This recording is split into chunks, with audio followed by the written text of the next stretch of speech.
Technology हमारे साथ कई बार खेल करती है। आज भी शायद हमारे साथ टेक्नोलॉजी थोड़ा सा खेल कर रही है। उम्मीद है कि आगे ऐसा नहीं होगा और प्रोग्राम निर्बाध चलता रहेगा।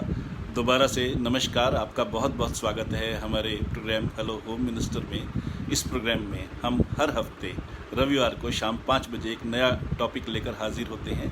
हमारा आज का टॉपिक है जब घर में आए दूसरा बच्चा। मैं हूं पीके खुराना। मैं एक holistic success and happiness coach हूं, यानी मैं यह ट्रेनिंग देता हूं कि हम सफल कैसे हों और सफलता के साथ साथ सच्ची खुशी कैसे हासिल करें। Holistic success coupled with genuine happiness, या यूं कहिए कि सक्सेस ड्रिवन बाय हैप्पीनेस। और इस प्रोसेस में मैं दिल से, दिमाग से, आत्मा से कूड़ा चुन लेता हूँ। I am the rag picker of the soul. आज की डिस्कशन बहुत इम्पॉर्टेंट है, बहुत उपयोगी है और सही अर्थों में आपको गृह लक्ष्मी बना देने का भी एक गुर है। अगेन एक बार फिर यह पेरेंटिंग का एक बहुत बड़ा सबक है जो हम सबको जीवन भर काम आएगा। यहाँ मैं आपके लाभ के लिए एक बार फिर रिमाइंड करवाना चाहता हूँ कि आपके लाभ के लिए गृह लक्ष्मी की ओर से इस प्रोग्राम को रिकॉर्ड भी किया जा रहा है, ताकि आप जब चाहें इसे दोबारा भी सुन सकें, या आप मेरे YouTube चैनल दी हैप्पीनेस गुरु पीके खुराना पर भी इसकी रिकॉर्डिंग देख सकती हैं। अपने प्रोग्राम हेलो होम मिनिस्टर के आज के टॉपिक पर बात करने से पहले मैं आपको यह खुशखबरी देना चाहता हूँ कि 24 जुलाई के हमारे प्रोग्राम बच्चों को क्या पढ़ाएं का वीडियो पहले 24 घंटे में 55,000 बार देखा गया और इस पूरे हफ्ते में 7 लाख के आसपास देखा गया। 7 लाख से थोड़ा सा कम रहा। अभी भी इसका फॉरवर्ड होना और डाउनलोड होना जारी है। उम्मीद है 7 लाख क्रॉस कर जाएगा। यह सब मेरे प्रति आपके प्रेम का परिणाम है। इसके लिए दिल से शुक्रिया। उम्मीद है कि आज का प्रोग्राम भी आपको उसी तरह से पसंद आएगा।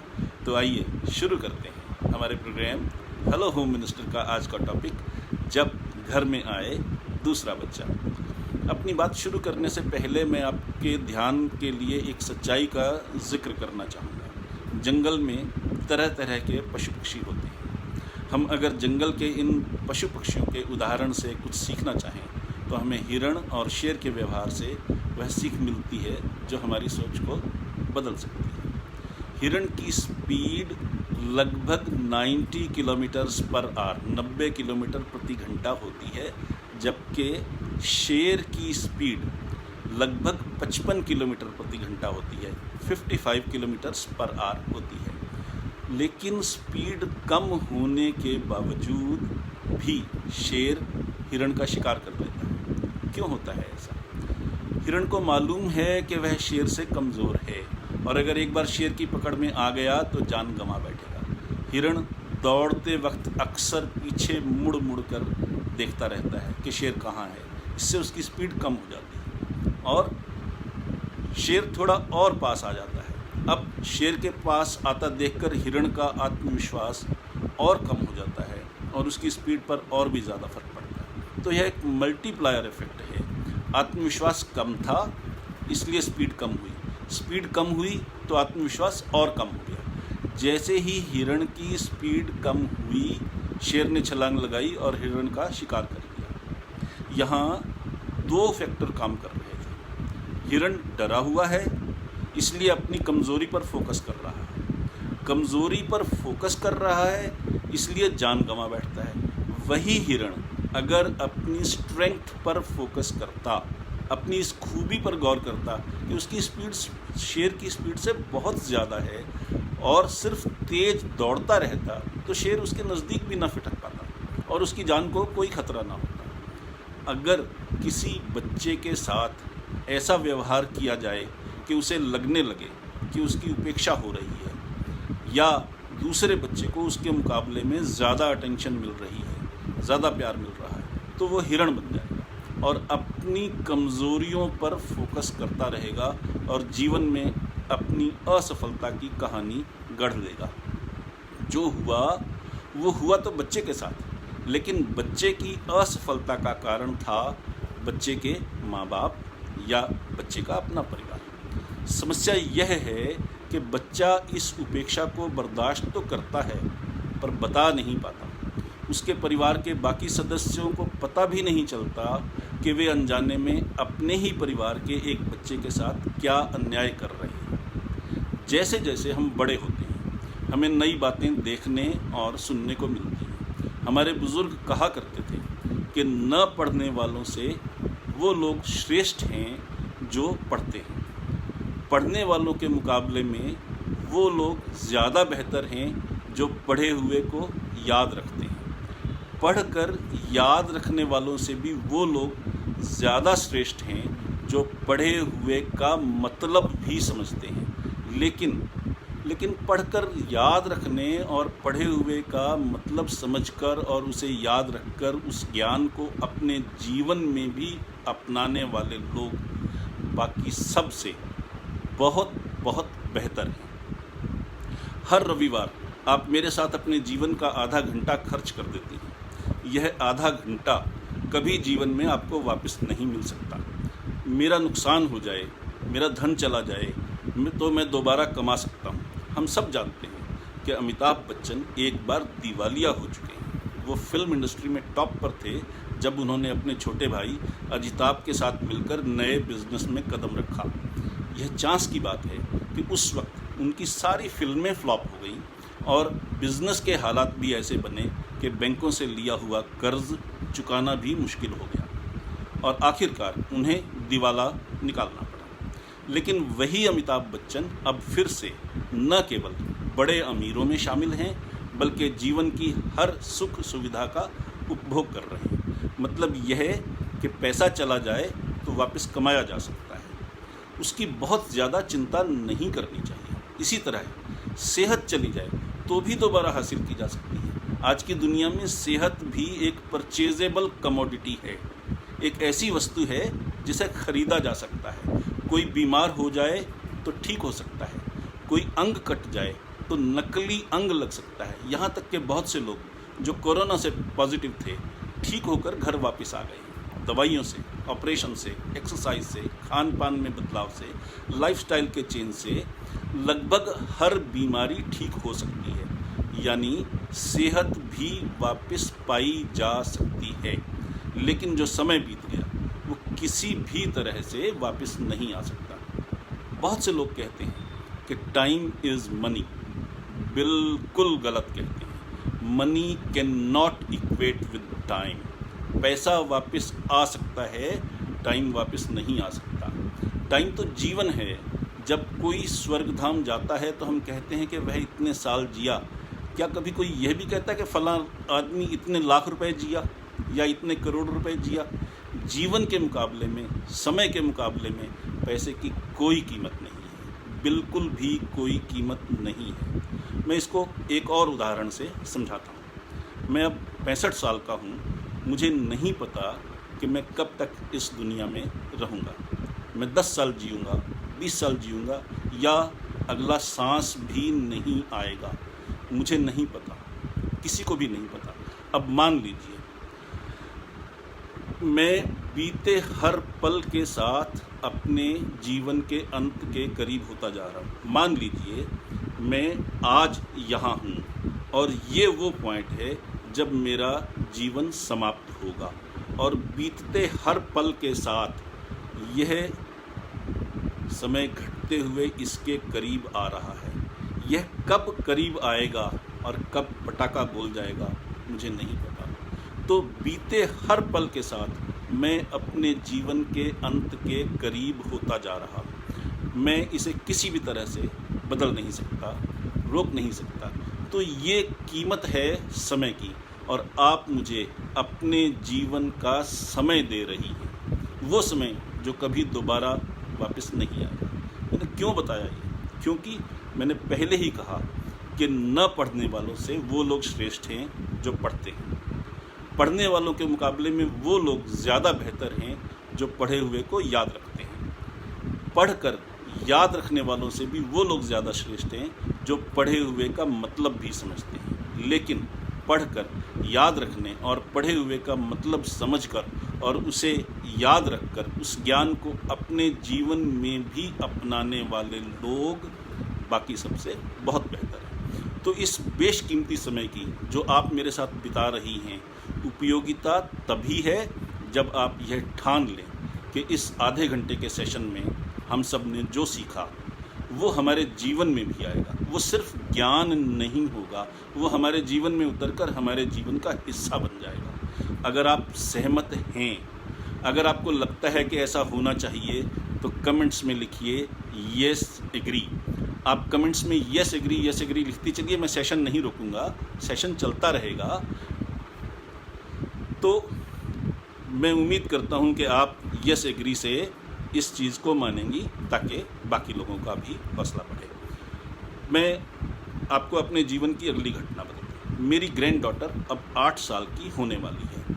नवंबर में वो 8 साल की हो जाएगी। मेरे छोटे बेटे के जन्म के बाद वो हमारे परिवार की पहली बच्ची है, तो उसे सबका खूब प्यार भी मिला।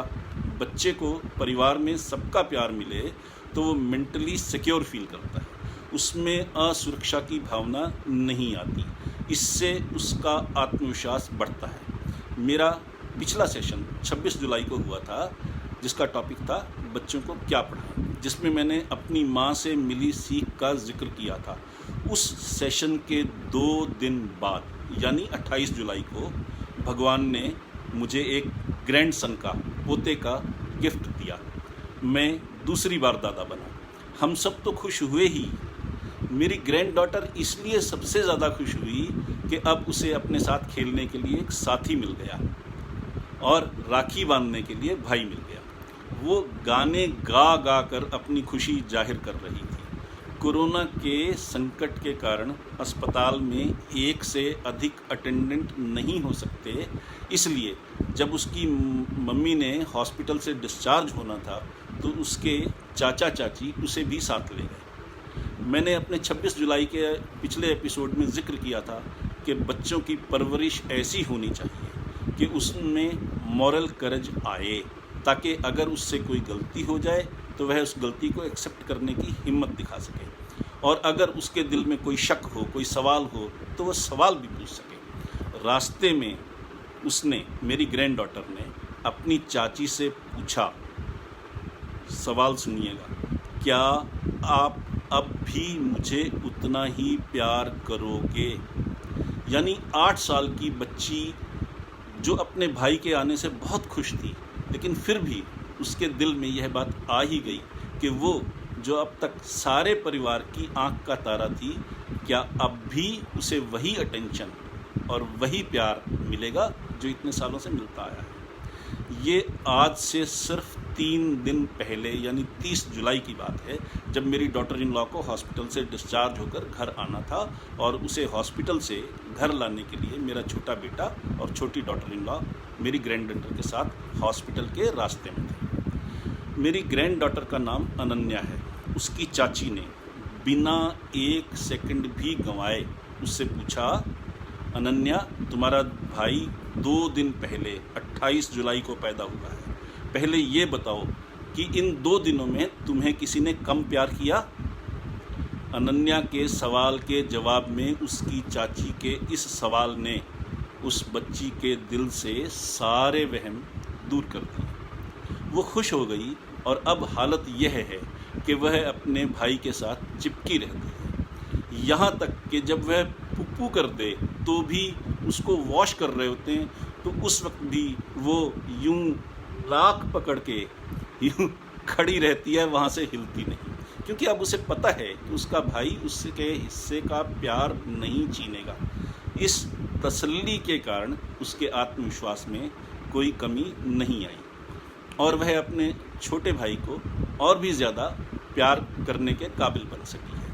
अब उसमें असुरक्षा की कोई भावना, इनसिक्योरिटी की कोई भावना नहीं है और हमें उम्मीद है कि जैसे जैसे वह और बड़ी होगी उसे स्पष्ट पता लगेगा कि लड़की और लड़के की परवरिश के ढंग में भी कोई फ़र्क नहीं रखा जा रहा। लड़की पर फालतू की पाबंदियां नहीं होंगी और लड़के को फालतू की छूट भी नहीं मिलेगी। बच्चों में कंपटीशन की भावना स्वाभाविक है, ईर्ष्या स्वाभाविक है और उससे असंतोष उपजता है, असुरक्षा की भावना आती है। तो यह हम बड़े लोगों का फ़र्ज़ है कि हम उन्हें हर रोज़ समझाएं, अपने व्यवहार को बैलेंस्ड रखें। किसी भी एक बच्चे को यह न लगने दें कि उसकी वैल्यू कम है, कम हो गई है या कम हो सकती है। बच्चों में यह कंपटीशन बिल्कुल ना करें कि देख तू कितना नालायक है, तेरी बहन के नंबर ज़्यादा आते हैं, तू है कि पढ़ता ही नहीं, वगैरह वगैरह। हर बच्चे की अपनी अलग स्पीड है सीखने की और करने की, हर बच्चे की अपनी अलग कैपेबिलिटी है और हर बच्चे का अपना अलग इंटरेस्ट है। क्या पता बच्चा आगे चलकर खिलाड़ी बनेगा, एक्टर बनेगा, सिंगर बनेगा या फोटोग्राफर बनेगा। चलिए बच्चों की बात छोड़िए, ज़रा अपनी खबर लेते हैं। आप और हम स्कूल गए, कॉलेज गए, सब कुछ पढ़ा, लेकिन क्या आपको पता है कि आपके पास जो ज्ञान है वह पूरी दुनिया में उपलब्ध ज्ञान के 1% का भी शायद 10 अरबवां हिस्सा भी नहीं है। यानी दुनिया में जो ज्ञान उपलब्ध है पहले उसका 1% निकाल लीजिए, फिर उस 1% के भी 10 अरब हिस्से कर लीजिए। हमारे पास जो ज्ञान है वो तो इतना भी नहीं है कि उस 1% के 10 अरबवें हिस्से की भी बराबरी कर सके। फिर भी हम जीवन जी रहे हैं, सफलतापूर्वक जी रहे हैं। तो आपको कैसे मालूम है कि बच्चे के जीवन में जो ज्ञान चाहिए वो संसार के ज्ञान के कौन से हिस्से से लिया जाना चाहिए? इसलिए ज़्यादा चिंता मत कीजिए और यह देखिए कि बच्चे की रुचियाँ क्या हैं। अब यह देखिए कि उन रुचियों के विकास के लिए आप बच्चे की सहायता किस प्रकार कर सकती हैं। अगर इस लाइन पर काम करेंगी तो जीवन में बच्चे की सफलता में सचमुच बहुत बड़ा योगदान होगा। याद रखिए, गूगल में काम करने वाले 12% लोग, जी हाँ 12% लोग कभी भी कॉलेज नहीं गए और वो सभी भी जीवन में बराबर सफल हैं।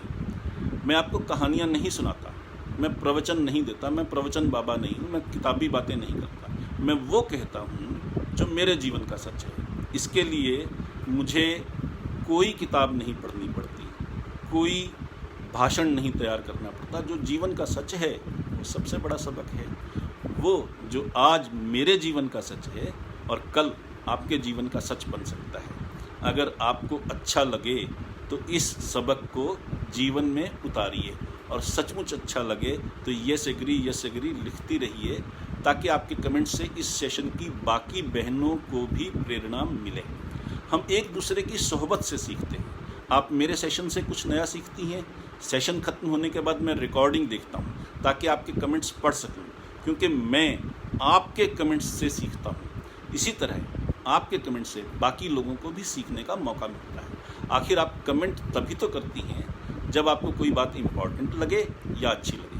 तो जैसे ही आप कमेंट करती हैं बाकी लोगों का भी ध्यान उस तरफ जाता है और कोई इम्पॉर्टेंट बात उनसे मिस नहीं होती। मैं एक छोटी सी बात और कहना चाहूँगा। जब हम किसी अनजान जगह पर चाय पीना शुरू करते हैं तो पहले हम हल्का सा घूंट भरते हैं, क्योंकि हमें नहीं पता कि चाय कितनी गर्म है। हो सकता है कि हमारे होंठ जल जाएं या चाय के स्वाद ही ना आए। हमें नहीं पता कि उसमें चीनी, पत्ती और दूध का मिश्रण हमारी पसंद के अनुसार है या नहीं है। पहला घूंट ले लेने के बाद अगर हमें लगता है कि चाय हमारे पसंद की बनी है और उतनी ही गर्म है जितनी हम चाहते हैं, तो दूसरा घूंट हम तसल्ली से लेते हैं। तो आपको अपने बच्चों के लिए चाय का दूसरा घूंट बनना है, जो न ज़्यादा गर्म है न ज़्यादा ठंडा। चाय का दूसरा घूंट बनने का मतलब है वह व्यक्ति बनना जिस पर बच्चे विश्वास कर सकें, जिसकी सोहबत का आनंद ले सकें और जिससे वो दिल खोल कर बात कर सकें। आप माँ हैं, आप अपने बच्चों का पहला स्कूल हैं, आप दुनिया की सबसे बड़ी और सबसे अच्छी यूनिवर्सिटी हैं। आप अपने बच्चों को जो सिखा सकती हैं वो कोई और नहीं सिखा सकता। इसलिए यह भी ज़रूरी है कि आपको यह पता हो कि आपने क्या सिखाना है और कैसे सिखाना है। यह समझना इसलिए भी ज़रूरी है कि भारतीय समाज की व्यवस्था कुछ ऐसी है कि माएँ बच्चों के साथ कुछ ज़्यादा समय बिताती हैं और ऑफिस या बिजनेस के झंझटों में फंसा आदमी अपने बच्चों के साथ उतना समय नहीं बिता पाता जितना कि उसे बिताना चाहिए।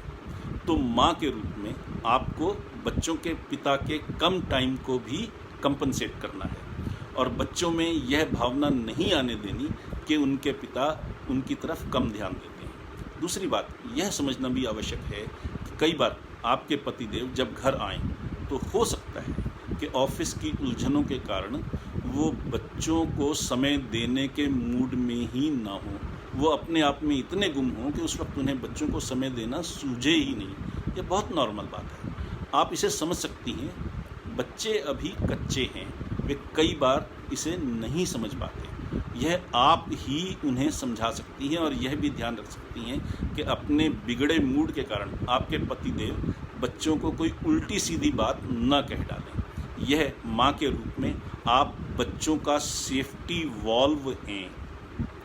पतिदेव की सच्ची संगनी के रूप में आप उन्हें शांत होने का समय दे सकती हैं। आपके थोड़े से धीरज से पतिदेव का मूड भी जल्दी ही सुधर जाएगा। इसके साथ ही आप अपने बच्चों को पिता की कमाई का आदर करना सिखा सकती हैं। इससे आपके बच्चों का स्वस्थ विकास होगा, संतुलित विकास होगा और घर का माहौल भी खुशनुमा रहेगा। अभी पिछले ही एपिसोड में हमने विचारों की शक्ति की बात की थी। अब हम यह जानते हैं कि हमारे विचार हमारे जीवन को बदल सकते हैं। पॉजिटिव थिंकिंग होगी तो जीवन खुशियों से भरा होगा और नेगेटिव थिंकिंग होगी तो खुशियों में भी समस्याएं निकल आएंगी। यह तो हम सब ने देखा ही है कि कुछ लोग शादी जैसी खुशी के जश्न के माहौल में भी नाराज़गियाँ दिखाते रहते हैं। तो मैं जब छोटा था तो हमारी हिंदी की किताब में शिवाजी महाराज की कहानी थी। उस कहानी में बताया गया था कि शिवाजी की माताजी जीजाबाई उनको हमेशा वीरता की कहानियाँ सुनाती थी। इसी का परिणाम था कि शिवाजी इतने वीर हुए और मुगलों से टक्कर ले सके। यह उदाहरण मैं सिर्फ इसलिए दे रहा हूँ ताकि आप यह समझ सकें कि आप अपने बच्चों को बचपन से ही इस तरह की कहानियाँ सुनाएं, इस तरह के विचार भरें, जिससे उनमें ईमानदारी और सच्चाई से भरा खुशियों वाला जीवन जीने की प्रेरणा आए। यहाँ एक और बात समझने की आवश्यकता है। हम कुछ भी कर लें, जीवन में हमें हर काम में सफलता नहीं मिल सकती। काम करेंगे तो गलतियाँ भी होंगी, गाहे बगाहे असफलता भी मिलेगी, फ्रस्ट्रेशंस भी होंगी। ऐसे में भावनात्मक रूप से संतुलित रहना, निराश या हताश न होना बहुत आवश्यक है। आशावान व्यक्ति असफलता को भी सफलता में बदल सकता है, जबकि हताश व्यक्ति कई बार जीवन ही समाप्त कर लेता है। इसलिए अपने बच्चों को सिखाइए कि सफलता और असफलता एक ही जीवन के दो पहलू हैं। सफलता में हमें घमंडी नहीं होना चाहिए और असफलता में निराश या हताश नहीं होना चाहिए। उससे सीख लेकर आगे बढ़ना चाहिए। अपने बच्चों को असफलता मैनेज करना, असफलता हैंडल करना और असफलता से आगे बढ़कर सफल होने की शिक्षा भी दीजिए। इसी तरह अगर हम ईमानदारी और सच्चाई का जीवन जीना चाहते हैं तो उसके लिए यह आवश्यक है कि हम अपने जीवन में आत्मनिर्भर हों। गरीब आदमी रोज़ कंप्रोमाइज़ करता है, रोज़ समझौते करता है, अक्सर अपमान सहता है, दूसरों की गुलामी करता है। इसलिए हमारे पास इतना सा धन अवश्य हो कि हम अच्छा जीवन जी सकने के साथ साथ इतने साधन संपन्न हों कि समय आने पर हम दूसरों की सहायता भी कर सकें और समाज के काम भी आ सकें। यह तभी संभव है जब हम धन की महत्ता को समझें। धन सब कुछ नहीं है, लेकिन धन बहुत बड़ी शक्ति भी है। यह आवश्यक है कि हमारे बच्चे धन का आदर करना सीखें, धन का उपयोग करना सीखें।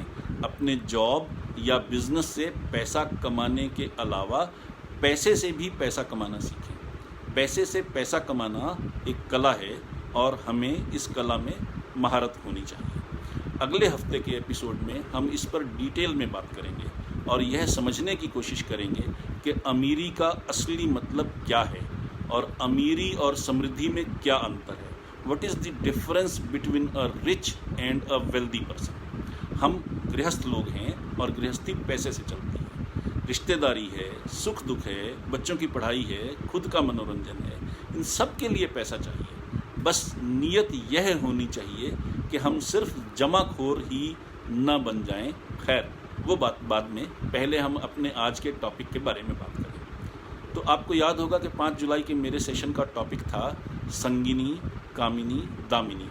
उस सेशन में मैंने महिलाओं को कामिनी वाले पार्ट की परिभाषा समझाई थी।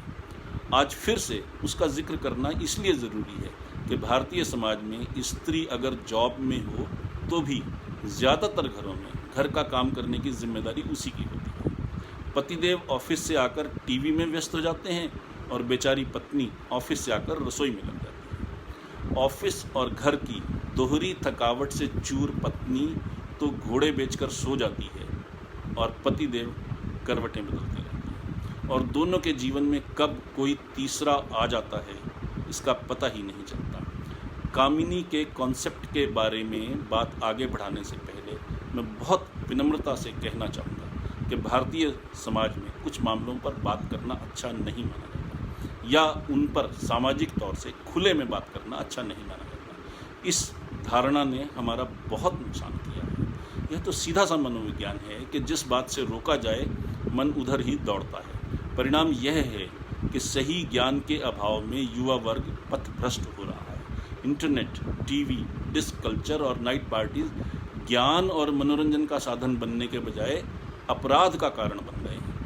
हम सब गृहस्थी लोग हैं और अपने अपने वैवाहिक जीवन का आनंद ले रहे हैं, और मैं आपसे काउंसलर के रूप में बात कर रहा हूँ। इसीलिए टैबू माने जाने वाले इस विषय पर भी बात कर रहा हूँ।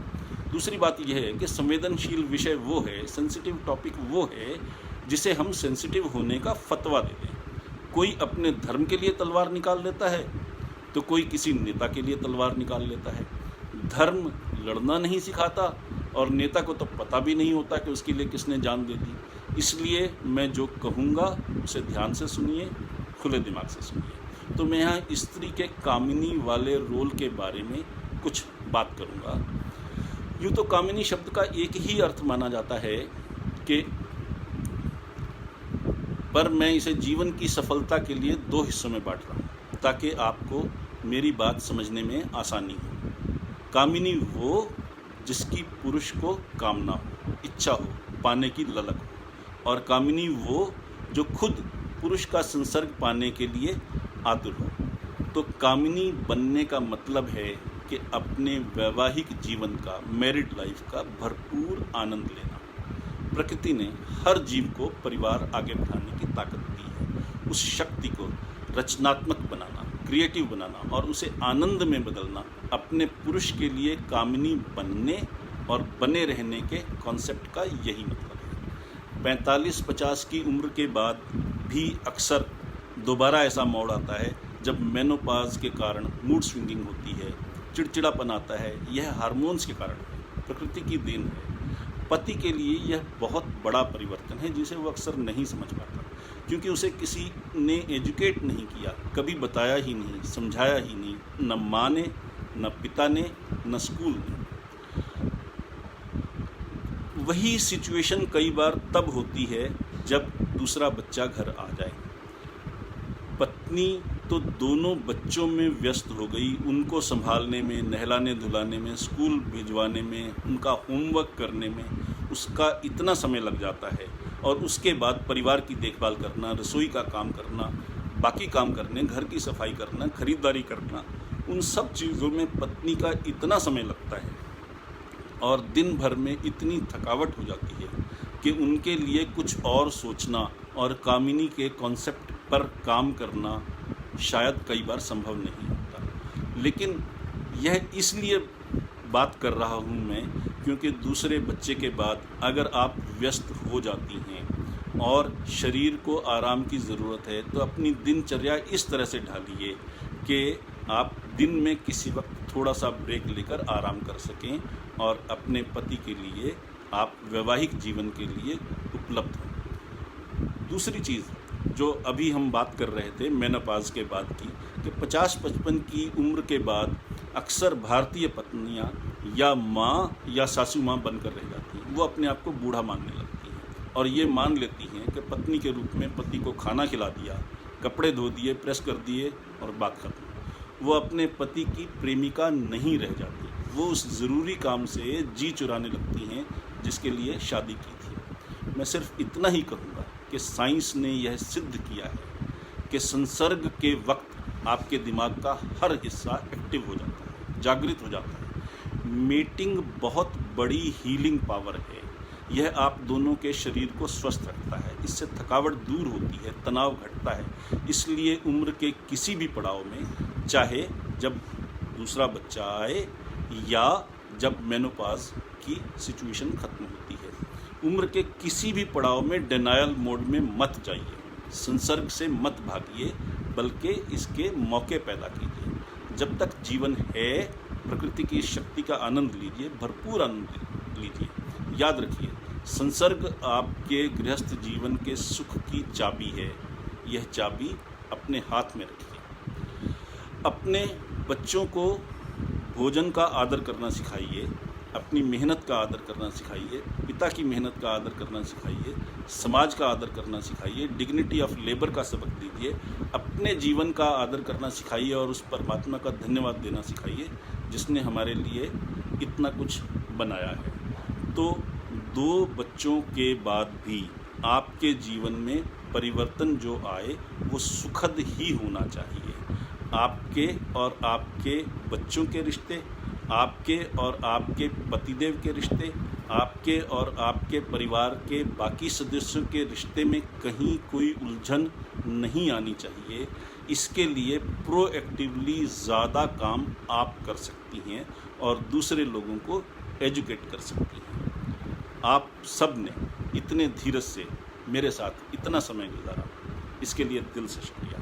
आपके मन में कोई सवाल हो, कुछ पूछना हो, कुछ सुझाव देना हो, कुछ बताना हो, तो आप मुझसे मेरी मेल आईडी mail@pkk.guru, इसमें कॉम या इन नहीं है, pkk.guru, तो मेल आईडी है mail@pkk.guru, उस पर आप संपर्क कर सकती हैं या हमारे नंबर 6284696674 पर भी संपर्क कर सकती हैं।